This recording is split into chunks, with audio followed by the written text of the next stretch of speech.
بسم الله الرحمن الرحیم. نن زموږ د طریقة العصریه د اولې حصې الدرس السابع والعشرون یعنی 27 نمبر درس ته 29 نمبر درس د 29 نمبر درس نن اخیری سبق ته تمرین به حل کوو او د کتاب د سر نه 115 نمبر سبق ته او په دې تمرین کې موږ له دوه سوالونه راکړي د پښتو جملې راکړي وي د دې نه تاسو عربي جوړه کړئ او دویم سوال راکړی وي د عربي جملې موږ له راکړي دي وي د دې نه تاسو پښتو جملې جوړې کړئ.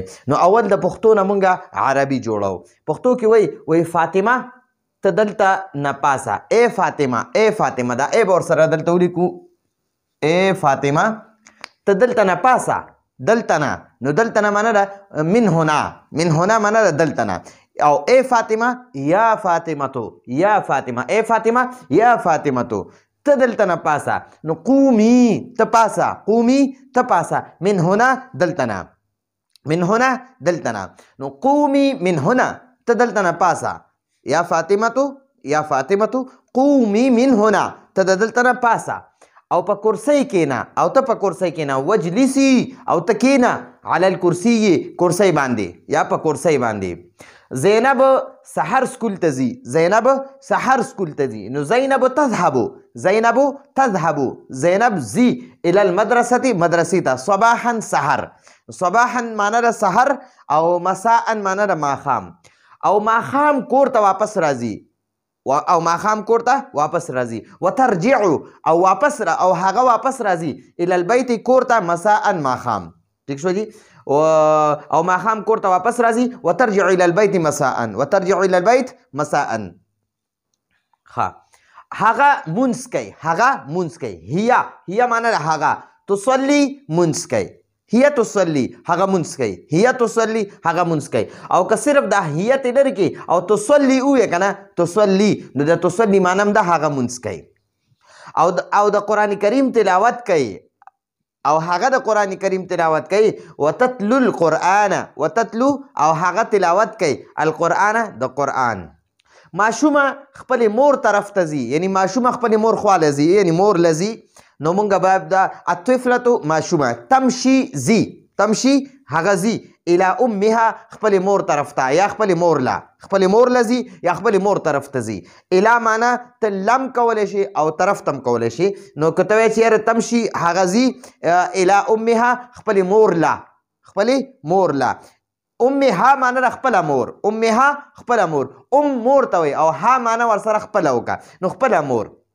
الطفلة تمشي ماشومه ځي الى امها خپل مور لا یا خپل مور طرف ته دواړه ترجمه کولی شي. سعیده د یوې جینۍ نوم دی خپل مور سره په ادب کینی سعیده خپل مور سره په ادب کینی. نو ته به ووایې سعیدة تجلسو سعیده کینی عند امها خپل مور سره بادب په ادب باندې. سعیدة تجلسو سعیده کینی عند امها خپل مور سره بادب په ادب یعنی ادب سره خپل مور سره په ادب کینی. ٹھیک شو بې ادبي نه کوي. نو دا خو مونږ د پښتو جملو نه عربي جوړه کړه. اوس د عربي جملې دي مونږ به ته پښتو جوړو. یا فاطمه اے فاطمه یا فاطمه اے فاطمه اذهبي ته لاړه شه اذهبي چې سړي ته ته لاړ شه نو هغه ته به اذهب الى المدرسه ته مدرسې ته لاړ شه او ښځې ته به اذهبي نو فاطمه جنۍ ده ښځه ده مؤنث ده نو هغې دپاره اذهبي استعمالیږي. اذهبي د امر صیغه ده ته لاړه شه الى المدرسة مدرسې ته مدرسې ته لاړه شه. ولا تلعبي چې سړي ته وایې ته لوبې مه کوه نو هغه ته وایي ولا تلعب او ته لوبې مه کوه. او چې مؤنث ته وایې ته لوبې مه کوه نو هغې ته وایي ولا تلعبي او ته لوبې مه کوه. فی الطریق لاره کې لوبې مه کوه. اجلسي چې سړي ته وایې ته کښېنه نو هغه ته به وایي اجلس. ٹھیک شوه. نو دا وګورئ اجلس دا اجلس د مذکر دپاره استعمالیږي. اجلس ته کښېنه سړي ته وایې ته کښېنه نو هغه ته به وایي اجلس او چې ښځې ته وایې ته کښېنه نو هغې ته وایي اجلسي د یا اضافه به ورسره کوې. اجلسي علی الکرسي ته په کرسۍ کښېنه. ولا تجلسي او ته مه کښېنه مؤنث لپاره ولا تجلسي راځي او سړي لپاره ولا تجلس راځي ولا تجلس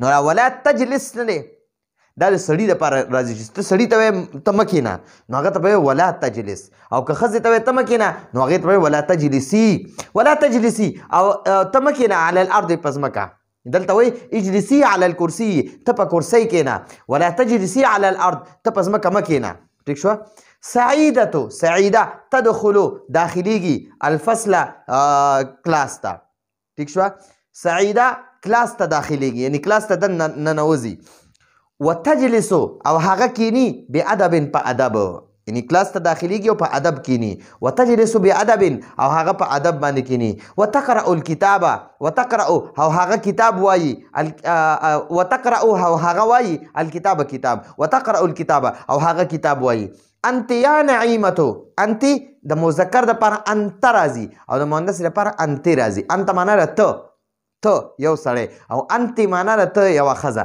نو دلته نعیمه ښځه ده نو هغې ته وایي انت یا نعیمتو ای نعیمې ای نعیمه ما ته ماذا تفعلین څه کې ته څه کې ماذا تفعلین ته څه کې ټیک شوه لکه څه عمل کې څه کار کې څه یې نو هغه ورته بیا جواب ورکوي چې انا طالبتو زه طالب علم یم اوس د ښځې ته وایي متا تذهبین ته به کله ځې الی المدرسة مدرسې ته متا معنا ده کله او تذهبین معنا ده ته ځې ته کله ځې الی المدرسة مدرسې ته نو دا زمونږ سره د عربي جملې وي نو موږ د هغې نه د پښتو جملې جوړې کړي دي نو دا تاسو ځان سره ولیکئ او ښه صحیح طریقې سره یادوئ هم نو انشاءالله چې دا کتاب زمونږ د اوله حصه رسیږي تاسو به تقریبا 70% عربی باندې پوهیږئ او بیا چې دویمه حصه مونږ رسو نو انشاءالله مکمل عربي به درځي نو دا زمونږ د نن ورځې درس و